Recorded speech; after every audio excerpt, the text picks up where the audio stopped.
नमस्कार दोस्तों, जी के पथ में आपका स्वागत है। आज हम संविधान के महत्वपूर्ण प्रश्न कराने वाले हैं। अगर आप नए हैं तो चैनल को सब्सक्राइब कर लीजिए।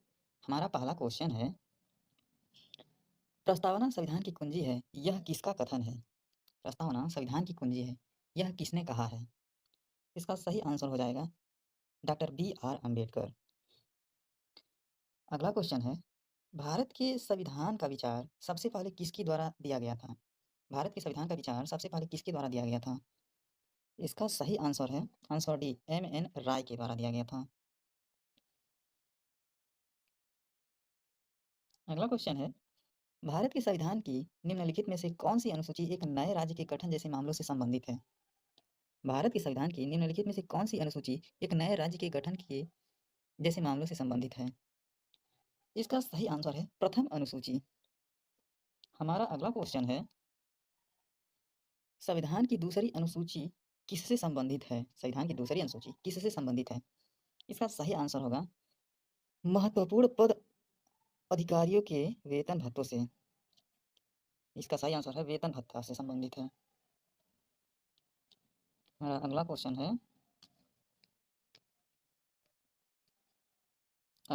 है, किस अनुसूची में 22 भाषाओं को मान्यता दी गई है? किस अनुसूची में 22 भाषाओं को मान्यता दी गई है? इसका सही आंसर है 8वीं अनुसूची में। 8वीं अनुसूची में 22 भाषाओं को मान्यता दी गई है। इसका अगला क्वेश्चन है, भारतीय संविधान ने प्रस्तावना के विचारों को निम्नलिखित में से किससे लिया है? भारतीय संविधान ने प्रस्तावना के विचारों को किससे लिया है? इसका सही आंसर है संयुक्त राज्य अमेरिका से। हमारा अगला क्वेश्चन है, भारत का संविधान संविधान सभा द्वारा कब पारित किया गया था? भारत का संविधान संविधान सभा द्वारा कब पारित किया गया था? इसका सही आंसर है 26 नवंबर 1949 को भारत का संविधान संविधान सभा द्वारा पारित किया गया था। हमारा अगला क्वेश्चन है, भारतीय संविधान की 8वीं अनुसूची में कितनी भाषाएं हैं? भारतीय संविधान की 8वीं अनुसूची में कितनी भाषाएं हैं? इसका सही आंसर है 22 भाषाएं हैं।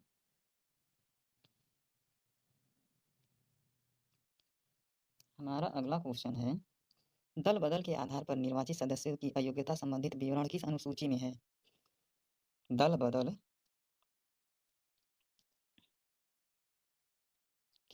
दल बदल के आधार पर निर्वाचित सदस्यों की अयोग्यता संबंधित विवरण किस अनुसूची में है?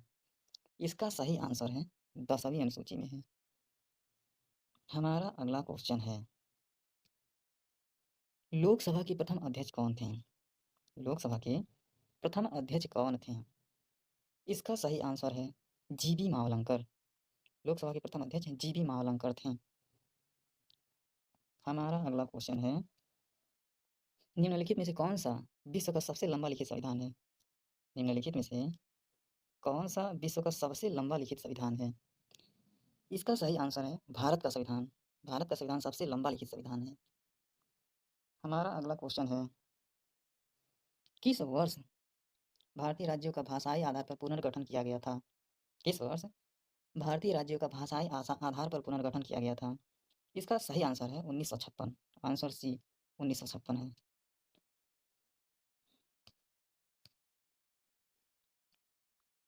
हमारा अगला क्वेश्चन है, भारत के लिए संविधान सभा की पहली बैठक हुई थी, अविभाजित भारत का संविधान सभा की पहली बैठक कब हुई थी? इसका सही आंसर है 9 दिसंबर 1946 को। 9 दिसंबर 1946 को हुई थी। Answer C. हमारा अगला क्वेश्चन है, निम्नलिखित में से कौन सा भारतीय संविधान के 36वें संशोधन से संबंधित है? कौन सा भारतीय संविधान के 36वें संशोधन से संबंधित है? तो इसका सही आंसर है सिक्किम भारत का पूर्ण राज्य बन गया था। इसका सही आंसर है सिक्किम भारत का पूर्ण राज्य बन गया था। पहला आंसर सही हो जाएगा। अगला क्वेश्चन है, 42वें संविधान संशोधन अधिनियम के माध्यम से संविधान की प्रस्तावना में कौन से शब्द जोड़े गए थे? 42वां संविधान संशोधन अधिनियम के माध्यम से संविधान की प्रस्तावना में कौन से शब्द जोड़े गए थे? इसका सही आंसर है उपरोक्त सभी। 42वां संविधान संशोधन 1976 में हुआ था, जिसके अंतर्गत समाजवादी, पंथ निरपेक्ष और राष्ट्र की अखंडता शब्द जोड़े गए थे। तो ये तीनों सही हो जाएँगे हमारे, ये सभी सही हो जाएँगे। हमारा अगला क्वेश्चन है, भारत का संविधान लिखने में कितना समय लगा था? भारत का संविधान लिखने में कितना समय लगा था? इसका सही आंसर है 2 वर्ष 11 महीना 18 दिन, यानी आंसर ये सही हो जाएगा। कहीं-कहीं 17 है, कहीं-कहीं 18 है। 2 वर्ष 11 महीना 18 दिन या 17 दिन लगे थे।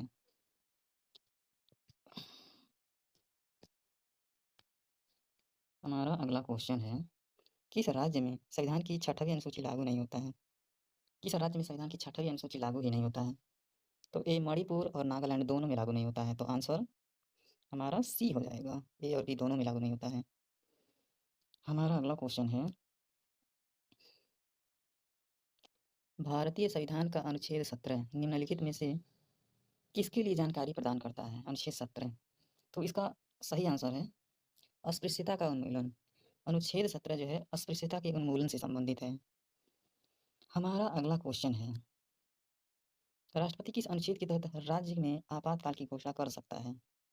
राष्ट्रपति किस अनुच्छेद के तहत राज्य में आपातकाल की घोषणा कर सकता है? तो आपातकाल अनुच्छेद 356 में आता है। आपातकाल अनुच्छेद 356, आंसर बी सही हो जाएगा। हमारा अगला क्वेश्चन है, संविधान की अवधारणा सबसे पहले कहाँ उत्पन्न हुई थी? यानी संविधान सबसे पहले कहाँ बना था? तो इसका सही आंसर है ग्रेट ब्रिटेन। संविधान की अवधारणा सबसे पहले ग्रेट ब्रिटेन में उत्पन्न हुई थी। इसका सही आंसर आंसर सी है। हमारा अगला क्वेश्चन है, भारत की संसद किससे मिलकर बनी है? भारत की संसद किससे मिलकर बनी है? तो इसका सही आंसर होगा राज्यसभा, लोकसभा और राष्ट्रपति। आंसर ये हमारा हो जाएगा। राज्यसभा, लोकसभा और राष्ट्रपति को मिलाकर तीनों जब मिलते हैं तो भारत की संसद का निर्माण होता है। हमारा अगला क्वेश्चन है, प्रस्तावना में स्वतंत्रता, समानता और बंधुत्व का समावेश निम्नलिखित में से कहाँ से लिया गया है? कहने का मतलब प्रस्तावना में स्वतंत्रता, समानता और बंधुत्व जो हैं शब्द, वो कहाँ से लिए गए हैं? तो इसका सही आंसर है फ्रांस। फ्रांस से लिया गया है। हमारा अगला क्वेश्चन है, समवर्ती सूची में उल्लिखित विषयों पर किसके द्वारा कानून बनाया जा सकता है? समवर्ती सूची में उल्लिखित विषयों पर किसके द्वारा कानून बनाया जाता है? तो इसका सही आंसर है केंद्र और राज्य दोनों। समवर्ती सूची पर केंद्र और राज्य दोनों सरकारी कानून बना सकते हैं। हमारा अगला क्वेश्चन है, किस राज्य के आरक्षण विधेयक को 9वीं अनुसूची में शामिल किया गया है? किस राज्य के आरक्षण विधेयक को 9वीं अनुसूची में शामिल किया गया है? इसका सही आंसर पंजाब है। पंजाब।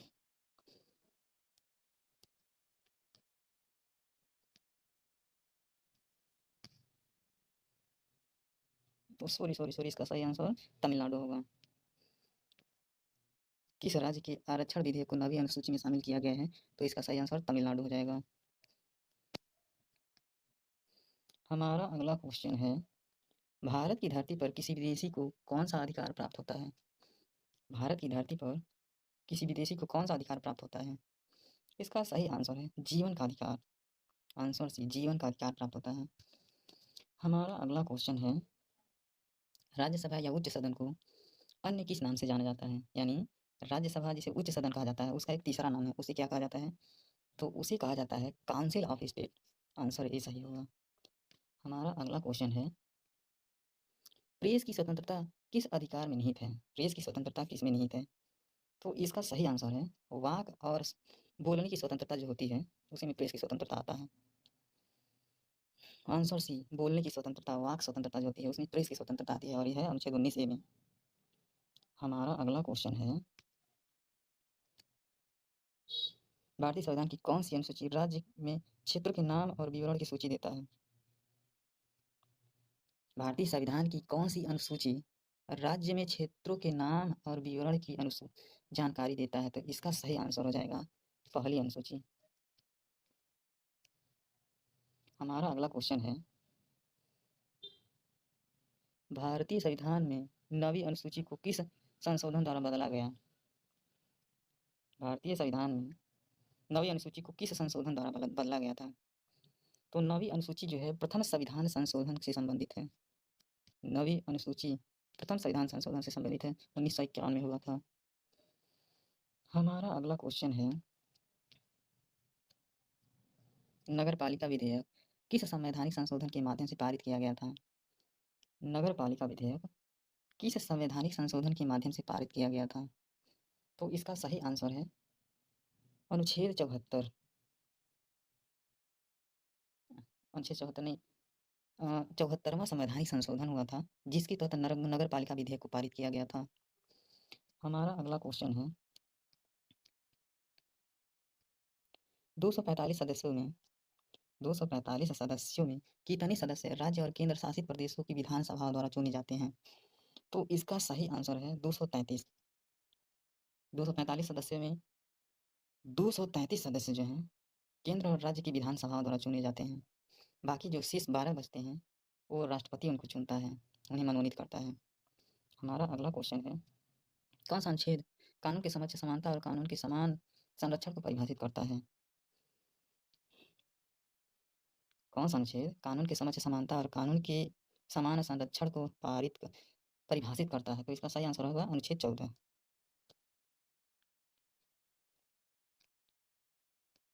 हमारा अगला क्वेश्चन है, निम्नलिखित में से कौन सा संविधान सभा की संचालन समिति का अध्यक्ष था? निम्नलिखित में से कौन संविधान सभा की संचालन समिति का अध्यक्ष था? तो इसका सही आंसर है answer A doctor Rajendra Prasad. हमारा अगला क्वेश्चन है, उपराष्ट्रपति का पद किस अनुच्छेद के अंतर्गत प्रदान किया गया है? उपराष्ट्रपति का पद किस अनुच्छेद के अंतर्गत प्रदान किया गया है? तो उपराष्ट्रपति जो है अनुच्छेद 63 में परिभाषित किया गया है। हमारा अगला क्वेश्चन है, संविधान की प्रस्तावना में 42वां संशोधन द्वारा जोड़े गए 2 शब्द हैं। संविधान की प्रस्तावना में 42वां संविधान संशोधन 1946 में हुआ था, तो 2 शब्द जोड़े गए थे, वही कौन कौन से हैं? तो इसका सही आंसर होगा समाजवादी और धर्मनिरपेक्षता शब्द जोड़े गए थे। हमारा अगला क्वेश्चन है,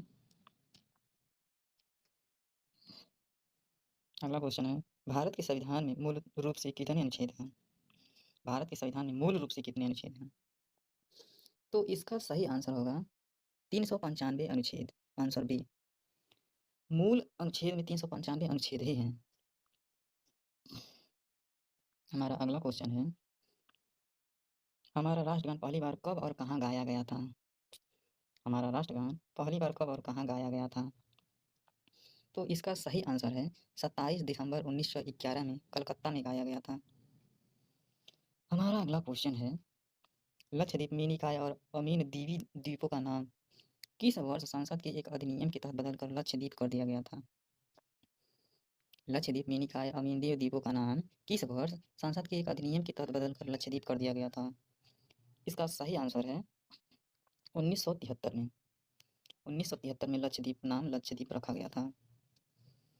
हमारा अगला क्वेश्चन है, भारतीय संविधान की संघ सूची में विषयों की संख्या कितनी है? भारतीय संविधान की संघ सूची में कितने विषय हैं?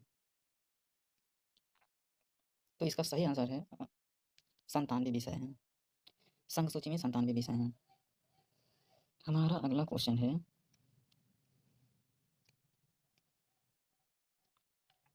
स्वतंत्र भारत के पहले विदेश मंत्री कौन हैं? स्वतंत्र भारत के पहले विदेश मंत्री कौन हैं? तो इसका सही आंसर है पंडित जवाहरलाल नेहरू, हमारे स्वतंत्र भारत के पहले विदेश मंत्री हैं। आर षणमुखम सेठी जो हैं स्वतंत्र भारत के पहले वित्त मंत्री थे। आर षणमुखम सेठी जो हैं स्वतंत्र भारत के पहले वित्त मंत्री थे। और बलदेव सिंह छोक्कर जो हैं रक्षा मंत्री थे। हमारा अगला क्वेश्चन है, लोकसभा के चुनाव के लिए अर्हता प्राप्त करने के लिए न्यूनतम आयु क्या होनी चाहिए? लोकसभा के चुनाव के लिए अर्हता प्राप्त करने के लिए न्यूनतम आयु क्या होनी चाहिए? तो इसका सही आंसर है 25 वर्ष। लोकसभा का चुनाव के लिए यानी प्रधानमंत्री वगैरह बनने के लिए हमको 25 वर्ष की आयु चाहिए। हमारा अगला क्वेश्चन है, निम्नलिखित में से किसे लागू करके वित्तीय आपातकाल घोषित किया जा सकता है? निम्नलिखित में से किसे लागू करके वित्तीय आपातकाल घोषित किया जा सकता है? तो वित्तीय आपातकाल अनुच्छेद 360 से संबंधित है। वित्तीय आपातकाल अनुच्छेद 360 से संबंधित है। हमारा अगला क्वेश्चन है, वित्तीय आपातकाल किस अनुच्छेद के अंतर्गत घोषित किया जाता है? सेम रिपीटेड क्वेश्चन है।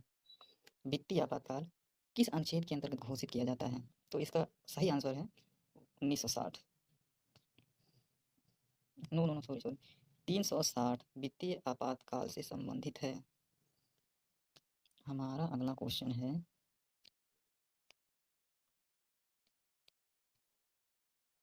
भारत के प्रथम मुख्य चुनाव आयुक्त कौन थे?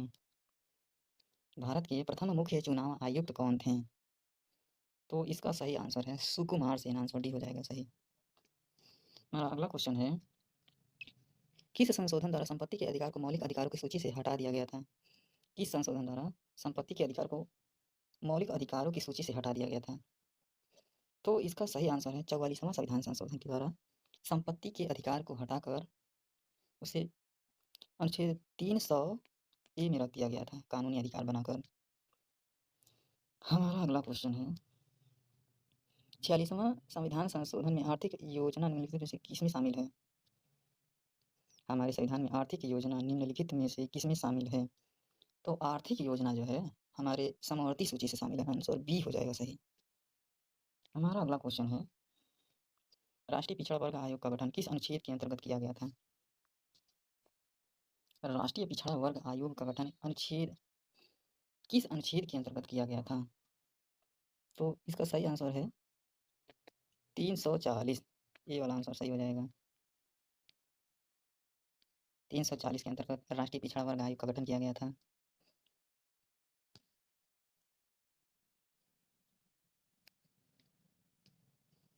अगला क्वेश्चन है, उद्देश्य प्रस्ताव जिसमें सभा के विचार विमर्श को निर्देशित करने के लिए मुख्य उद्देश्य निर्धारित किए गए थे, किसके द्वारा पेश किया गया था? कहने का मतलब उद्देश्य प्रस्ताव किसने पेश किया था? तो इसका सही आंसर है जवाहरलाल नेहरू।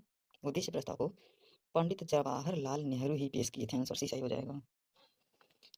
हमारा अगला क्वेश्चन है, भारत के मुख्य चुनाव आयुक्त की नियुक्ति कौन करता है? भारत के मुख्य चुनाव आयुक्त की नियुक्ति कौन करता है? इसका सही आंसर है ए, भारत का राष्ट्रपति। अगला क्वेश्चन है, भारतीय संविधान का कौन सा भाग राज्य के नीति निर्देशक सिद्धांत डीपीएसपी से संबंधित है? भारतीय संविधान का कौन सा भाग डीपीएसपी से संबंधित है? तो इसका सही आंसर है भाग 4। भाग 4 जो है डीपीएसपी से संबंधित है।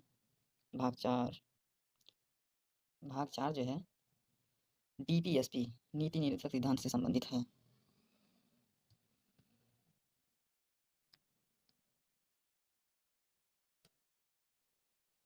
निम्नलिखित में से कौन सा देश एक दलीय प्रणाली का पालन करता है?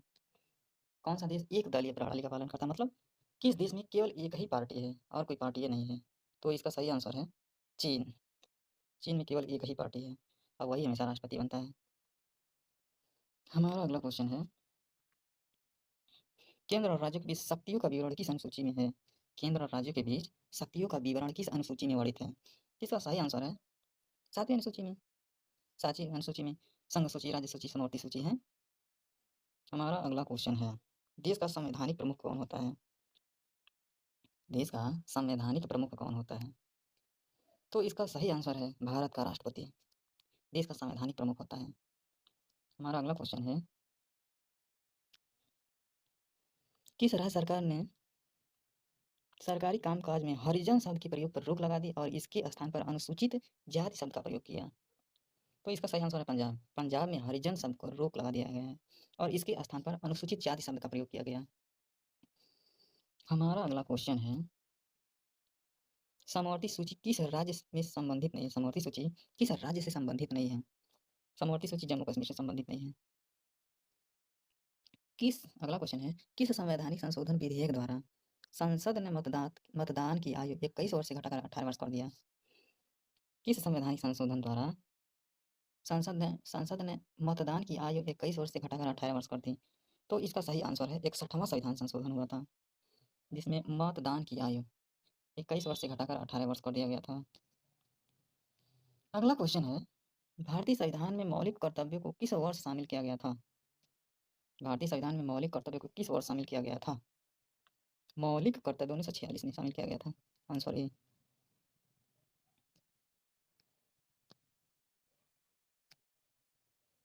हमारा अगला क्वेश्चन है, संविधान लागू होने के समय समवर्ती सूची में कितने विषय थे? संविधान लागू होने के समय समवर्ती सूची में कितने विषय थे? तो इसका सही आंसर है 47। समवर्ती सूची में 47 विषय थे। आंसर भी सही हो जाएगा। और अगला क्वेश्चन है, हमारे देश का कार्यकारी प्रमुख कौन होता है? तो हमारे देश का कार्यकारी प्रमुख प्रधानमंत्री होता है। संवैधानिक प्रमुख राष्ट्रपति होता है और कार्यकारी प्रमुख प्रधानमंत्री होता है। इसका सही आंसर डी हो जाएगा। अगला क्वेश्चन है, संघ और राज्य के बीच शक्तियों का विवरण किस देश के संविधान से लिया गया है? संघ और राज्य के बीच शक्तियों का विवरण किस देश के संविधान से लिया गया है? तो इसका सही आंसर है ग्रेट ब्रिटेन से लिया गया है। हमारा अगला क्वेश्चन है, भारत सरकार अधिनियम 1935 निम्नलिखित में से किस पर आधारित था? भारत सरकार अधिनियम 1935 किस पर आधारित था? तो इसका सही आंसर है साइमन कमीशन। साइमन कमीशन पर आधारित था। 1947 में आया था ना साइमन कमीशन, उसी पर आधारित था। हमारा अगला क्वेश्चन है,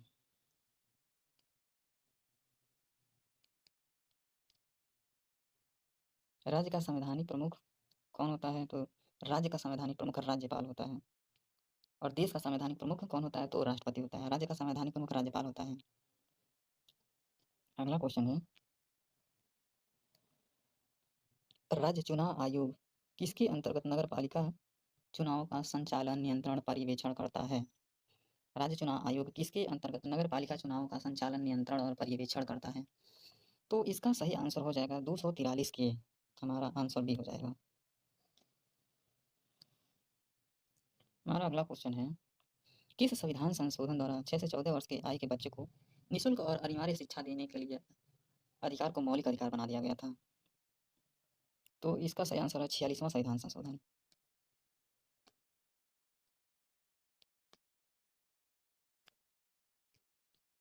अगला क्वेश्चन है, राज्य सूची में मूलतः कितने विषय हैं? राज्य सूची में मूलतः कितने विषय हैं? तो इसका सही आंसर है राज्य सूची में 66 विषय हैं। आंसर ये सही हो जाएगा। अगला क्वेश्चन है, भारतीय संविधान के अनुच्छेद 14 में प्रयुक्त वाक्यांश कानून की समझ समानता कहाँ से लिया गया है? भारतीय संविधान के अनुच्छेद 14 में प्रयुक्त वाक्यांश कानून की समझ समानता कहाँ से लिया गया है? तो इसको ग्रेट ब्रिटेन से लिया गया है। आंसर ये सही हो जाएगा। हमारा अगला क्वेश्चन है, किस अनुच्छेद को भारतीय संविधान का हृदय और आत्मा कहा जाता है?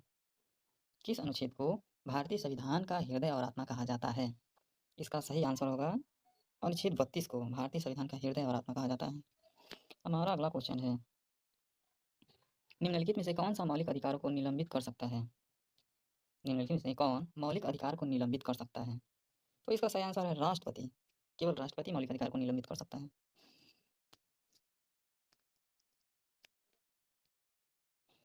हमारा अगला क्वेश्चन है, संघ सूची में मूलतः कितने विषय हैं? संघ सूची में मूलतः कितने विषय हैं? तो संघ सूची में 97 विषय हैं। राज्य सूची में 66 विषय हैं। अगला क्वेश्चन,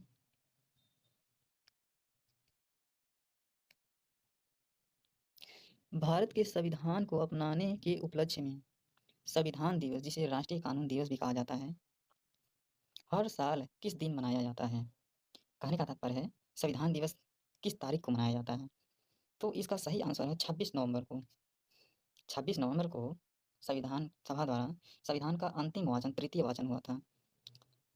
तो इसी दिन संविधान दिवस मनाया जाता है 26 नवंबर को। हमारा अगला क्वेश्चन है,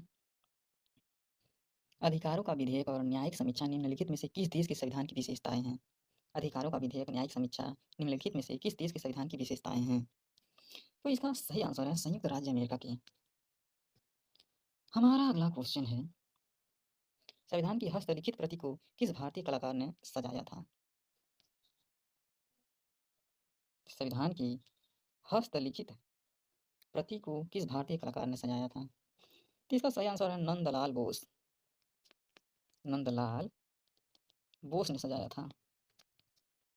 नंदलाल बोस नामक व्यक्ति जो था, जो हाथ से लिखा गया संविधान है, उसको सजाया था। हमारा अगला क्वेश्चन है, भारतीय संविधान के निम्नलिखित संशोधनों में किसे लघु संविधान कहा जाता है? भारतीय भारतीय संविधान के संशोधनों में किसको लघु संविधान कहा जाता है? तो 42वां संविधान संशोधन जो 1946 में हुआ था, उसे हम लघु संविधान कहा जाता है। अगला क्वेश्चन है, निम्नलिखित में से कौन सा भारत के प्रारूप की जांच करने वाली विशेष समिति के अध्यक्ष थे? निम्नलिखित में से कौन भारत के संविधान के प्रारूप की जांच करने वाली विशेष समिति के अध्यक्ष थे?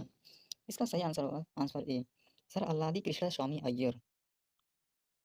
हमारा अगला क्वेश्चन है, भारत की संविधान की 10वीं अनुसूची किससे संबंधित है?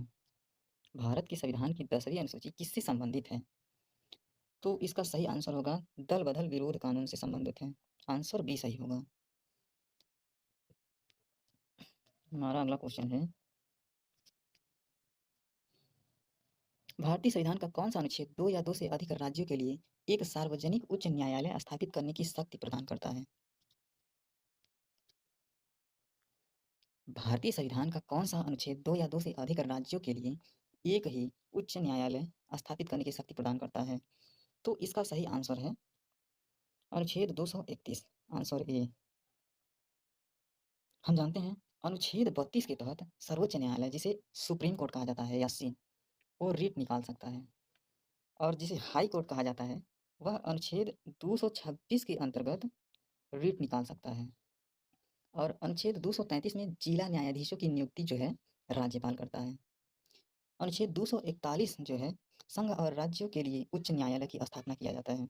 अनुच्छेद 241 के अंतर्गत संघ और राज्यों के लिए उच्च न्यायालय की स्थापना किया जाता है। हमारा अगला क्वेश्चन है, संविधान की प्रारूप समिति में सदस्यों की संख्या कितनी थी? संविधान की प्रारूप समिति में सदस्यों की संख्या कितनी थी? तो इसका सही आंसर है 7 सदस्य थे, जिसमें डॉक्टर B.R. अम्बेडकर जी इसके अध्यक्ष थे प्रारूप समिति के। हमारा अगला क्वेश्चन है, अगला और लास्ट क्वेश्चन है, संविधान के किस अनुच्छेद में सरकारी समितियां बनाने का अधिकार मौलिक अधिकार है? संविधान के किस अनुच्छेद में सरकारी समितियां बनाने का अधिकार मौलिक अधिकार माना जाता है? तो इसका सही आंसर है अनुच्छेद 19। अनुच्छेद 19 में सरकारी समितियां बनाने के अधिकार को मौलिक अधिकार माना जाता है। तो दोस्तों वीडियो कैसी लगी? अगर अच्छी लगी हो तो लाइक करिए, कमेंट करिए और चैनल को सब्सक्राइब कर लीजिए। और किस टॉपिक पर अगला वीडियो आपको चाहिए कमेंट में लिखकर बताइए। तो चलिए वीडियो को स्टॉप करते हैं।